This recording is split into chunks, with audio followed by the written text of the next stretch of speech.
Brigadier Jahanzeb और उनके साथी कल दोपहर से मुसलसल मीटिंग रूम में मौजूद थे। हमले की खबर मौसूल होते ही हाई कमान की मीटिंग शुरू हो गई थी।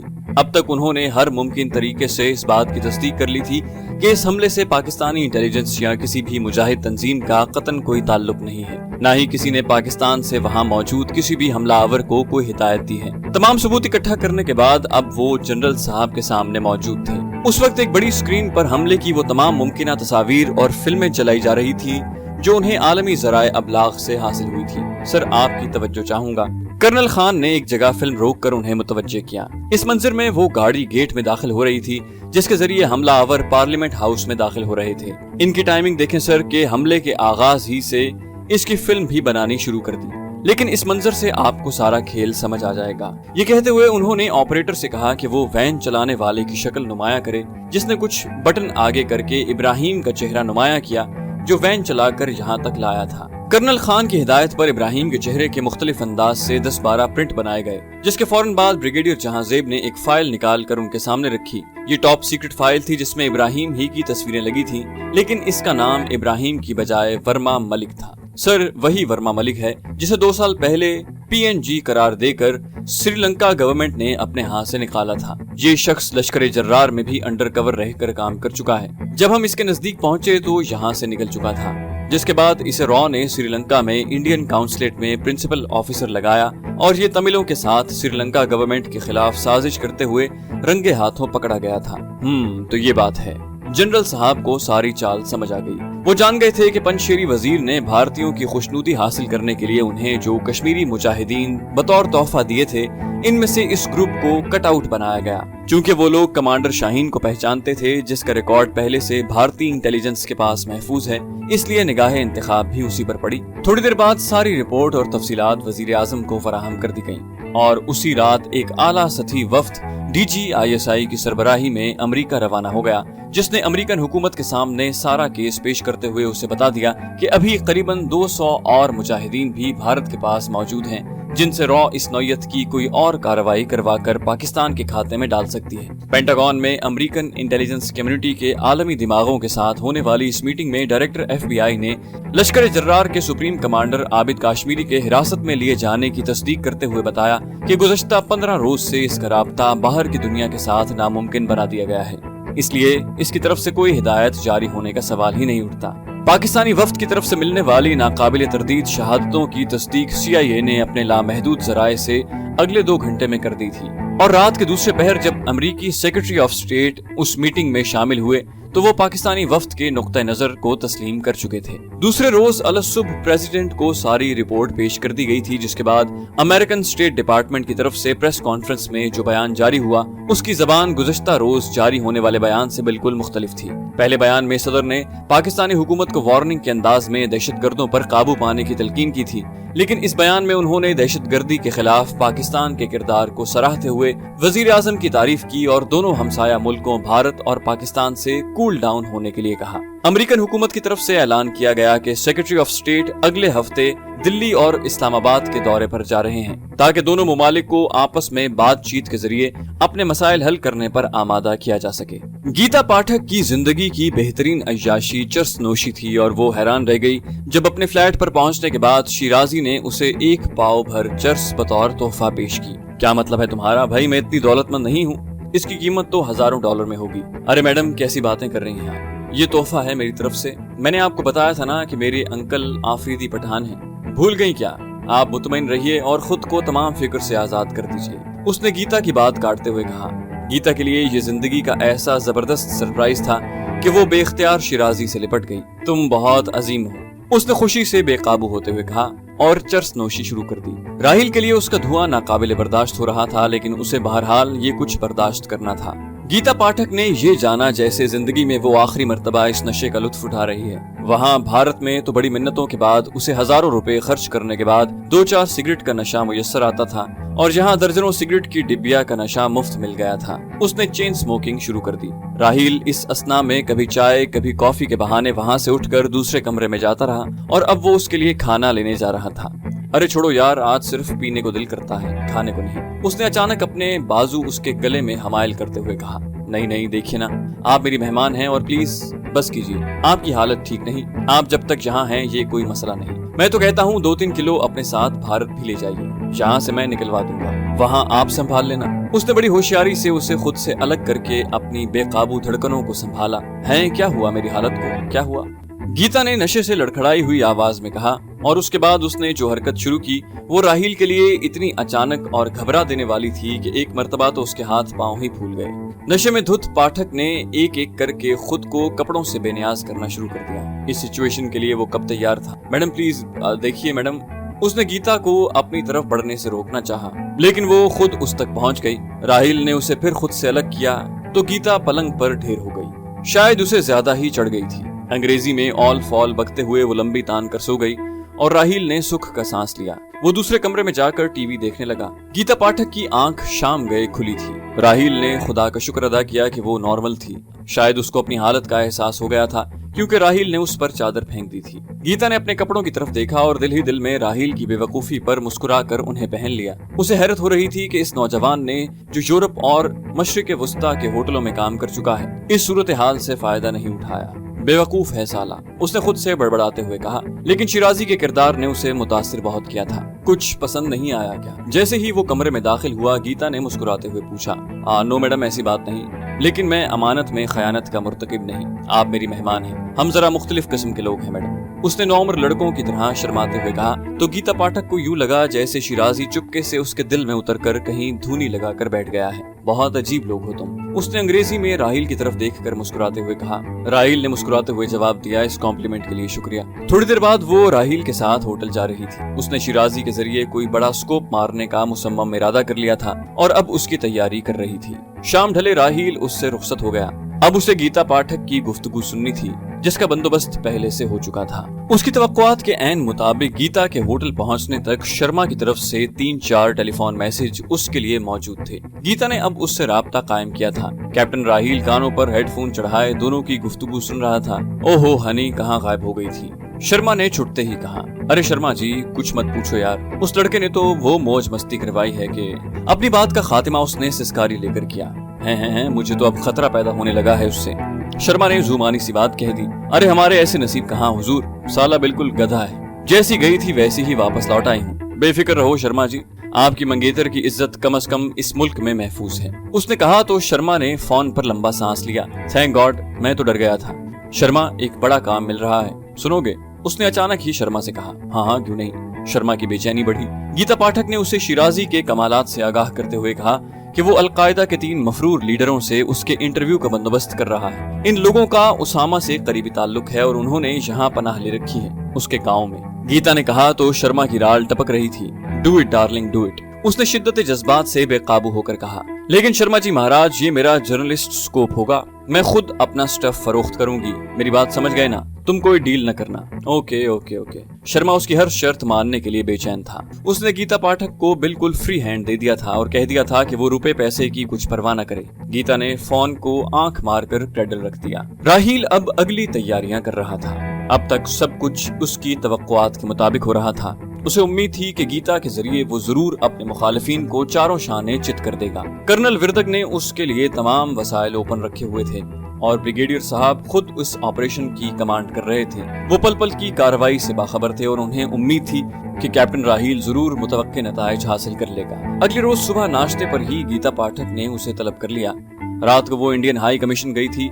वहाँ मामला तय करने के बाद देर गए उसकी वापसी हुई थी और अब उसकी तरफ से फोन आने का मतलब ये था कि उसने हाई कमीशन में अपने लोगों को शिराजी के मुताल्लिक मुतमईन कर लिया है। इतनी सुबह मैडम? उसने गीता के कमरे में घुसते ही उसे सुबह बखैर के बाद कहा। गीता एक कोने में खिड़की के नजदीक खड़ी सिगरेट पी रही थी। 9 बज रहे हैं और तुम इसे सुबह कह रहे हो। गीता ने उसकी तरफ देखकर मुस्कुराहट उछाली। मेरा मतलब था आप जैसे बड़े लोग तो 12 बजे तक। अरे नहीं, मैं कोई बड़ी लोग नहीं हूँ और ये तुम मैडम मैडम कहा करते हो, यूं लगता है जैसे मैं तुम्हारी क्लास टीचर हूँ। अरे भाई गीता नाम है मेरा, गीता पाठक। उसने अचानक आगे बढ़कर उसके इतने करीब होकर ये बात कही थी कि गीता के मुंह से सिगरेट की बदबू सीधी राहील की नाक में गई थी। सब्र शुक्र करके वो खड़ा रहा। चलो नाश्ता कर लें, क्या खाओगे? यहाँ मंगवा लें क्या? उसने राहील से कहा और फोन पर कमरे में नाश्ते का ऑर्डर देने लगी। नाश्ता आने तक तुम टीवी देखो, उसने वॉशरूम में घुसते हुए कहा और राहील ने टीवी ऑन कर दिया। नाश्ते की आमद के साथ ही उसकी वापसी हो गई थी और अब दोनों आमने सामने बैठे थे। देखो शिराजी, अब तक तुमने जो कुछ किया वो तो चलेगा, लेकिन अब नहीं, उसने टोस्ट पर मक्खन लगाते हुए कहा। मैं समझा नहीं मिस गीता। शिराजी ने हैरानी से उसकी तरफ देखा। देखो शिराजी, सीधी बात है, मैं प्रोफेशनल जर्नलिस्ट हूँ, मुझे काम करने के पैसे मिलते हैं। अच्छा नहीं लगता कि तुम इस तरह अपना पैसा और वक्त जाया करो। उसने कदरे संजीदगी इख्तियार की। मिस पाठक प्लीज वादा कीजिए आप इस टॉपिक पर दोबारा बात नहीं करेंगी। शिराजी ने कुछ इस तरह बच्चों के अंदाज में ये बात कही कि गीता पाठक के लिए वाकई बात करना मुमकिन न रहा। उसने ये समझा जैसे शिराजी सारे भारत में घूमने का वीजा मिलने की उम्मीद पर ही सब कुछ करने को तैयार है। ओके ओके ओके, अच्छा शिराजी, एक प्रॉब्लम आ गई है, अगर तुम कुछ मदद कर सको तो, गीता ने कहा और वो संभल कर बैठ गया। फरमाइए। मेरा वीजा परसों खत्म हो रहा है, जबकि तुमसे मिलने के बाद इतनी जल्दी वापस जाने को जी नहीं चाहता। अगर तुम oh no problem miss Gita, immigration office में हमारे एक अंकल बड़े सीनियर ऑफिसर हैं, समझे ये काम हो गया। और कोई हुक्म? उसने बड़े एहतराम और दिलरुबाना अंदाज में गीता की तरफ देखकर कहा। और वो इंटरव्यू? गीता ने उसकी तरफ उम्मीद भरी नजरों से देखा। प्लीज मिस गीता, जरूर होगा, लेकिन मैंने कहा ना, यहाँ दीवारों के भी कान हो सकते हैं। उसने गीता को खबरदार किया और गीता ने उसकी बात मान ली। दोनों अब कमरे से बाहर निकल रहे थे। उसने शिराजी से कहा कि जैसे ही वो अलकायदा के मेंबरान का इंटरव्यू रिकॉर्ड करके लाएंगे, गीता उसे इंडियन हाई कमीशन में अपने साथ ले जाएगी और उसे सारे भारत में सैर सपाटे करने का खुसूसी वीजा और इजाजतनामा दिलाएगी। शिराजी इस पेशकश पर उसका जी जान से शुक्रगुजार हो रहा था। उसने रवानगी से पहले अपने अंकल को फोन करके अपनी इंडियन दोस्त की प्रॉब्लम बता दी थी और उन्होंने कहा था कि बंदोबस्त हो गया है। वो अभी इमिग्रेशन ऑफिस जाकर गीता पाठक के लिए 15 दिन का मजीद वीजा हासिल कर सकता है। अब दोनों शिराजी की गाड़ी में इमिग्रेशन ऑफिस जा रहे थे। गीता पाठक देखकर हैरान रह गई कि शिराजी के यहाँ बहुत से जानने वाले मौजूद थे। अपना आना जाना लगा रहता है मिस गीता, उसने गीता की तारीफ करने पर कहा। यहाँ से फारिग होने के बाद गीता फिर उसके फ्लैट पर आ गई थी, जहाँ उसने दोबारा जी भर कर चरस नोशी की और एक मर्तबा फिर आउट ऑफ कंट्रोल होकर वही हरकत दोहराई जो इससे पहले वो कर चुकी थी। लेकिन इस मर्तबा राहील ज़हनी तौर पर उसके लिए तैयार था। उसने बड़े इत्मीनान से गीता को अपने काम पर लगाया और खुद एक जरूरी फोन कॉल करने दूसरे कमरे में चला गया। लीजा मार्टिन के अगवा को आज 6 रोज हो रहे थे। अभी तक अगवा करने वालों की तरफ से सिर्फ 3 ईमेल मौसूल हुई थी, जो उन्होंने पाकिस्तान के मुख्तलिफ शहरों में मौजूद इंटरनेट क्लबों से की थी, जहां से ईमेल करने वाले को तलाश करना मुमकिन नहीं था। FBI की एक टीम पाकिस्तान में पुलिस की मदद के लिए पहुंच चुकी थी और अब वो मिलकर अगवाकारों को तलाश कर रहे थे, लेकिन ऐसे चालाक लोगों तक पहुंचना फिल वक्त उनके लिए भी मुमकिन नहीं था। पीरजादा से पाकिस्तान और अमेरिका के खुफिया एजेंसियों के माहिरीन मुसलसल तफ्तीश कर रहे थे। उसे अब तक मुताद्दिद मर्तबा अमरीकियों ने क्यूबा ले जाने की धमकी दी थी, लेकिन हैरत अंगेज तौर पर उसकी सेहत पर इस धमकी के असरात मुरत्तब नहीं हुए थे। इसका शुरू से अब तक एक ही बयान था कि लीजा मार्टिन ने इंटरव्यू के लिए राब्ता जरूर किया था, लेकिन अभी इन दोनों की मुलाकात नहीं हुई थी कि वो अगवा हो गई और उसका इस वाक़े से कोई ताल्लुक नहीं था, न ही वो अगवाकारों के मुताल्लिक कुछ जानता है। उसने अमेरिकन और पाकिस्तानी दोनों से कह दिया था कि अगर वो ये समझते हैं कि पीरजादा को नफ्सियाती तौर पर दबाव डालकर उससे अपनी मर्जी का बयान ले लेंगे तो वो अहमकों की जन्नत में रहते हैं, क्योंकि जो जुर्म उसने किया ही नहीं उसे वो तस्लीम कैसे कर सकते हैं। क्यूबा ले जाने की धमकियों के जवाब में उसने कहा था कि वो उससे नहीं डरता, क्योंकि वो जाती तौर पर हमेशा इस किस्म की सूरत हाल के लिए तैयार रहता है। इसकी बेअंदाजा दौलत से मुताल्लिक सवालात के जवाबात में उसने इन लोगों की भरपूर तसल्ली करवा दी थी और उन्हें इस बात के सबूत मिल गए थे कि पीरजादा के पास कोई ब्लैक मनी नहीं, बल्कि वो इनकम टैक्स भी बाकायदगी से अदा करता है। आला अदालत ने उसके वकील की दरखास्त पर फैसला दे दिया था कि पीरजादा को मुल्क से बाहर ले जाने के लिए अदालत की इजाजत जरूरी होगी। अब वो मुतमईन होकर इस कमरे में बैठा था जहां उसे कैद रखा गया था, लेकिन उसकी इबादत और रियाजत पर कोई पाबंदी आयद नहीं थी। कमांडर रशीद और अब्बास रात देर गए तक बातें करते रहे। उन्हें यूं महसूस हो रहा था जैसे उनसे नादानिस्तगी में कोई बड़ा गुनाह सरजद हो गया है। लीजा मार्टिन के अगवा के साथ ही 2-3 अहम वाकयात ने पाकिस्तान के खिलाफ फजा खासी मसमूम कर दी थी। हर अहम वाक़े में लश्कर ही का नाम इस्तेमाल हो रहा था और खास तौर पर गिरजाघर पर हमले के बाद तो हुकूमत ने लश्कर जर्रार को गैर कानूनी करार देकर उस पर पाबंदी लगा दी थी। कमांडर आबिद काश्मीरी पहले ही से गिरफ्तार थे। अब करीबन हर काबिल जिक्र कमांडर को पुलिस ने गिरफ्तार कर लिया था या फिर वो रूपोश हो चुके थे। दोनों ने ये कदम अपनी आला क़यादत के इल्म में लाए बगैर उठाया था और सिर्फ मकामी साथियों की मावनत की थी। दोनों ही इस बात पर परेशान हो रहे थे कि पुलिस उनके अचानक गायब हो जाने पर ان کے متعلق ضرور شک کرے گی۔ انہیں یہ دھڑکا بھی لگا ہوا تھا کہ جلد یا بدیر پیرزادہ صاحب کہیں ان لوگوں کو یہ بات نہ بتا دیں کہ انہوں نے لیزا مارٹن کے متعلق ان دونوں سے گفتگو کی تھی۔ یہ ان کی خوش قسمتی تھی کہ پیرزادہ نے واقعی اپنی تفتیش کرنے والوں سے اس ملاقات یا واقعے کا ذکر نہیں کیا تھا، کیونکہ وہ کبھی یہ بات سوچ بھی نہیں سکتا تھا کہ عباس یا کمانڈر رشید کسی امریکن جرنلسٹ کو اغوا کر لیں گے۔ اس نے ان دونوں کا ذکر تک نہیں کیا تھا، محض اس خوف سے کہ ان کا نام سنتے ہی یہ لوگ دونوں کو اٹھا کر لے جائیں گے، کیونکہ پیرزادہ کو اس بات کی اطلاع مل چکی تھی کہ اس نے لیزا مارٹن کے فون کے بعد سے جتنے لوگوں کے ساتھ ملاقات کا ذکر کیا تھا ان سے ایجنسیوں نے تفتیش کی تھی۔ کمانڈر صاحب، میرے خیال سے ہمیں لیزا مارٹن کو چھوڑ دینا چاہیے، عباس نے فیصلہ کن لہجے میں کہا۔ ہاں عباس، میں بھی یہی سوچ رہا ہوں۔ اب اسے مزید قید رکھنے سے ملک کا کوئی بڑا مسئلہ کھڑا ہو سکتا ہے۔ بھارتیوں نے اس سے پہلے بھی بہت مسائل کھڑے کر دیے ہیں، کمانڈر رشید نے کہا۔ عباس نے کہا، آپ جانتے ہیں کمانڈر صاحب کے کمانڈر شاہین کو شمالی اتحاد والوں نے گرفتار کر لیا تھا۔ عباس نے کہا، ہاں ہمیں تو اس بات کا بھی علم ہو گیا تھا کہ انہیں بطور تحفہ بھارتی حکومت کے سامنے پیش کر کے اس بدبخت پنج شیری وزیر نے نہ جانے کتنے پیسے حاصل کیے تھے، اور اب اخبارات میں یہ خبر شائع ہونے کے باوجود کسی نے نوٹس نہیں لیا۔ کمانڈر رشید نے کف افسوس ملا۔ نتیجہ سامنے آ گیا۔ میرا دل گواہی دیتا ہے کہ کمانڈر شاہین بھی کسی سازش کا شکار ہوئے ہیں۔ وہ تو بہت سمجھدار تھے، بھارتی قید سے اگر فرار بھی ہو جاتے تو بھی اعلیٰ کمان کو اعتماد میں لیے بغیر وہ پارلیمنٹ پر حملہ کیسے کر سکتے تھے؟ عباس نے اپنا خیال ظاہر کیا۔ میرے عزیز، ہمارا محاصرہ کیا جا رہا ہے، گھیراؤ ہو رہا ہے۔ دشمن کو گردش حالات نے موقع فراہم کر دیا ہے کہ وہ جہادی قوتوں پر بھرپور ضرب لگا کر اپنی دیرینہ خواہش پوری کرے، اور وہ ایسی اتمام حجت کا اہتمام کر رہے ہیں کہ جس سے اپنے اس گھناؤنے عمل کو جائز ثابت کر سکیں۔ اللہ ہمارے حال پر رحم فرمائے۔ بہرحال ہم اگلے 2 روز میں لیزا مارٹن کو رہا کر دیں گے۔ اب اس فیصلے میں ترمیم کی گنجائش نہیں۔ کمانڈر رشید نے اپنا فیصلہ سنا دیا۔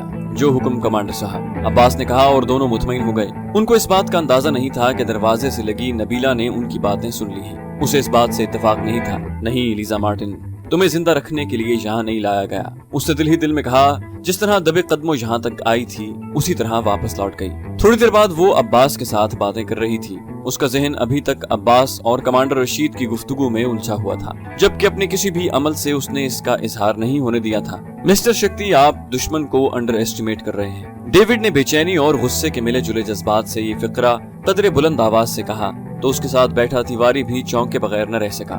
اسے ڈیوڈ کا یہ لہجہ پسند نہیں آیا تھا۔ را اور موساد کی یہ ہنگامی میٹنگ دلی میں ہو رہی تھی۔ موساد کو اس بات پر اعتراض تھا کہ حسب سابق را نے منصوبے میں رد و بدل شروع کر دیا ہے۔ نہیں مسٹر ڈیوڈ، ایسی کوئی بات نہیں، لیکن میرے خیال سے آپ بھی انہیں اوور ایسٹیمیٹ کر رہے ہیں۔ اتنے سمجھدار ہوتے تو اب تک کچھ کر چکے ہوتے۔ شکتی کو اس بات پر غصہ آ گیا تھا کہ موساد نے خامخواہ ISI کی تعریف کیوں کی۔ آخر آپ اس معاملے کو اتنا کیوں کھینچ رہے ہیں؟ ڈیوڈ نے براہ راست سوال کیا۔ سنسیشن، شکتی کی بجائے تیواری نے کہا تو ڈیوڈ کے ساتھیوں کو اچھا نہ لگا۔ یہ سنسیشن کبھی کبھی معاملہ چوپٹ کر دیا کرتی ہے مسٹر تیواری۔ ہمارا تجربہ کم از کم یہی ہے، ڈیوڈ کے ساتھی ہاکس نے کہا۔ ہر شخص اپنے اپنے تجربات کے حوالے سے رائے قائم کرتا ہے شریمان۔ تیواری نے سگریٹ کے دھوئیں کو مرغولے کی صورت چھت کی طرف اچھالا۔ دیکھیے مسٹر شکتی، ہمارے معاہدے میں یہ کچھ شامل نہیں تھا جو آپ کرنے جا رہے ہیں۔ ہم نے اپنے حصے کا سارا کام طے شدہ اصولوں کے مطابق کیا ہے۔ آپ نے 3-4 دن میں کھیل ختم کرنے کے لیے کہا تھا، لیکن آج 10 دن ہونے کو آ رہے ہیں، اور آپ کو چاہیے تھا کہ اپنے باقی ایڈونچر بھی ہمارے علم میں لاتے۔ ڈیوڈ کی بات کو ہاکس نے آگے بڑھایا۔ دیکھیے، ہمیں صورتحال کے مطابق کچھ تبدیلی کرنا پڑی۔ اس موقع سے فائدہ اٹھانے کے لیے ہم سے جو کچھ ممکن ہوا وہ کیا گیا۔ آپ بھی یہی کچھ کرتے۔ مقصد تو ہمارا دشمن کو زک پہنچانا ہے۔ شکتی کا لہجہ قدرے نرم تھا۔ بہرحال آپ کی اطلاع کے لیے عرض ہے کہ امریکن بہت چوکنے ہو گئے ہیں اور انہوں نے بہت کچھ سوچنا شروع کر دیا ہے جو ہم دونوں کے لیے بہتر ثابت نہیں ہوگا۔ ان کی اپنی بھی کچھ اوبلیگیشنز ہیں، خصوصاً 11 ستمبر کے بعد وہ اپنے فیصلے آزادی اور دوسروں کو اعتماد میں لیے بغیر کر رہے ہیں۔ ڈیوڈ نے شاید اسے احساس دلانے کی کوشش کی تھی کہ امریکیوں کو یہ اغوا مشکوک دکھائی دینے لگا ہے، کیونکہ بھارتی میڈیا کی طرف سے وقت سے پہلے جاری ہونے والی خبروں نے CIA کو چوکس کر دیا تھا، اور ان لوگوں نے ان لائنوں پر سوچنا شروع کر دیا تھا کہ موساد نے ایک مرتبہ پھر بھارتیوں کے ساتھ مل کر کوئی نیا کھیل رچایا ہے۔ کارل سمتھ کی موت نے امریکیوں کو بہت کچھ سوچنے پر مجبور کر دیا تھا۔ اس مسئلے پر پینٹاگون اور اسٹیٹ ڈپارٹمنٹ کے درمیان باقاعدہ ٹھن گئی تھی، کیونکہ CIA کی طرف سے مسلسل یہ شکایت سامنے آ رہی تھی کہ موساد نے انہیں اعتماد میں لیے بغیر امریکہ میں مذموم سرگرمیاں شروع کر رکھی ہیں، جبکہ انٹیلیجنس کمیونٹی کا ایک بڑا حصہ جو یہاں کے عالی دماغوں پر مشتمل تھا 11 ستمبر کے حملوں کو موساد کی کارروائی قرار دینے پر تلا ہوا تھا، اور اب تک اس نوعیت کی ایک اہم رپورٹ عوام کے لیے بھی چھپ کر سامنے آ چکی تھی۔ ये बात तो हर जिम्मेदार अमरीकी जानता था कि CIA ने मोसाद की तरफ से किसी बड़ी मुमकिना कार्रवाई से मुताल्लिक सरकारी हलकों को पहले से खबरदार कर रखा है। मिस्टर डेविड, हमें आपकी जिम्मेदारियों का एहसास है, लेकिन प्लीज आप हमारी मजबूरी को भी समझें। अगर एक अच्छा पत्ता मुद्दत के बाद हाथ लगा है तो इसे अपनी मर्जी से खेलने दें। अमेरिकन क्या सोचते हैं, मेरे ख्याल से ये हमारा मसला नहीं होना चाहिए। वो कुछ करने से पहले कम से कम हमें एतमाद में नहीं लेते। बिलाखिर तिवारी ने मैदान संभालना चाहा। बहरहाल मिस्टर तिवारी, इस खेल को अब खत्म करना होगा, इससे पहले कि हम सब नंगे होकर सामने आ जाएं। हैरत है कि आपके दोनों ऑपरेशन अपने रिजल्ट समेत सामने आ चुके हैं और आप फिर भी। डेविड ने जानबूझकर बात नामुकम्मल छोड़ दी। तिवारी जानता था कि मकबूजा कश्मीर असेंबली और पार्लियामेंट पर हमले के दोनों ऑपरेशन ISI ने नाकाम बना दिए थे। ये तो उनकी ढिठाई की इंतहा थी कि उन्होंने इसके बावजूद इस मंसूबे के अगले मरहले पर अमल करते हुए अपनी फौजें सरहदों पर खड़ी कर दी थी, क्योंकि बैनुल-अक़वामी मीडिया की उन्हें भरपूर मावनत मिल गई थी और शायद अमेरिकन भी उनके तई सॉफ्ट कॉर्नर रखते थे। ठीक है मिस्टर डेविड, हम इस खेल को खत्म करने जा रहे हैं, तिवारी ने बिलाखिर फैसला कुन लहजे में कहा। ऑल द बेस्ट, डेविड ने मुस्कुराते हुए कहा। Thank you. शक्ति के तने हुए आसाब भी ढीले पड़ने लगे। चैनल को सब्सक्राइब कीजिए और बेल आइकन पर क्लिक कीजिए ताकि आपको तमाम वीडियोस फौरन मिलती रहें।